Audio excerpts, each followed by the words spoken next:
अगर इसमें 15 लोग शामिल हैं, 14 लोग शामिल हैं, तो सबका एनकाउंटर होना चाहिए।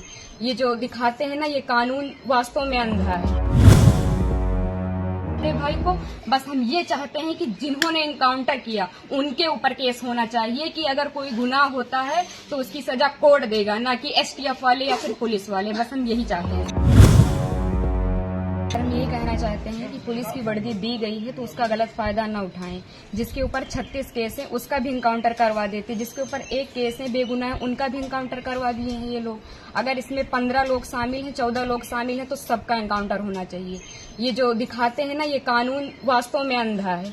कोई इंसाफ नहीं मिल रहा है। हम लोगों के ऊपर क्या बीत रही है। हम लोगों की माँ भी नहीं है, पिता हैं हमारे बड़े भाई थे। अगर हमारे पिता कुछ हो गया तो हम लोग सारे कौन थे? हमारे भाई ही तो थे। उन लोगों ने उनका भी बेरहमी से एनकाउंटर कर दिया। हम यही चाहते हैं कि सबका एनकाउंटर हो, इंसाफ मिले। इस सरकार में हम अभी तक तो सरकार के खिलाफ कुछ नहीं बोल रहे थे, लेकिन वास्तव में जो हो रहा है बहुत गलत हो रहा है। ये नहीं होना चाहिए। चाहे फिर इसमें विपक्षी पार्टी हो या फिर कोई भी हो, कोई भी नेता हो, जो करवा रहा है बहुत गलत करवा रहा है। हम लोगों को इंसाफ मिलना चाहिए। ऐसा नहीं होना चाहिए था। जो किए हैं बहुत गलत किए हैं। भगवान तो उनको सजा देंगे ही, लेकिन उनको भी सजा मिलनी चाहिए कानून की तरफ से। अगर कोई गुनाह करता है तो उसकी सजा कोर्ट देता है, ना कि पुलिस ऐसे एनकाउंटर कर देगा। आपके भाई का क्या स्वभाव था? किस तरह से, कैसे आप लोगों के बीच में रहते थे वो? सर, हमारे भाई का स्वभाव एकदम सरल था। पढ़ने लिखने में भी अच्छे थे। हम लोगों के साथ एकदम फ्रेंड के जैसे बिहेवियर उनका था।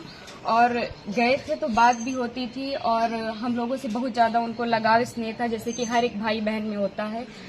और आज ये सुनने के बाद जैसे लग रहा है कि हम लोगों के जमीन पैर से एकदम खिसक गई हो।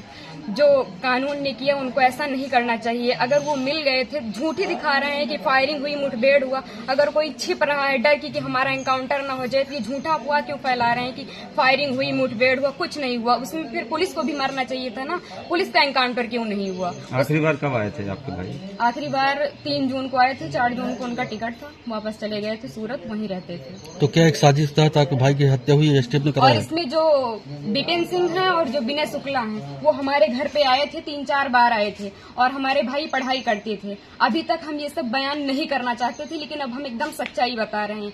वो लोग उनको लालच देके कि ऐसा गाड़ी होगा, बंगला होगा, वगैरह वगैरह, जबकि भगवान का दिया सब कुछ हम लोगों के पास है, सब कुछ है। लेकिन फिर भी उन लोगों ने लालच दिया और लालच में ले जाकर उनको सूरत में एक केस में फंसा दिया। उसके बाद वो थे कि नहीं थे न ये हम लोगों को पता है।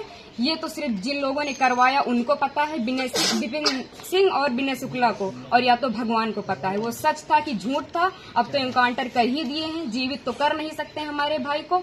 बस हम ये चाहते हैं कि जिन्होंने एनकाउंटर किया उनके ऊपर केस होना चाहिए कि अगर कोई गुनाह होता है तो उसकी सजा कोर्ट देगा, ना कि एसटीएफ वाले या फिर पुलिस वाले। बस हम यही चाहते हैं। ठीक। हमसे जुड़े रहने के लिए हमारे YouTube चैनल को सब्सक्राइब करें और नई वीडियो की नोटिफिकेशन के लिए बेल आइकॉन को दबाएं।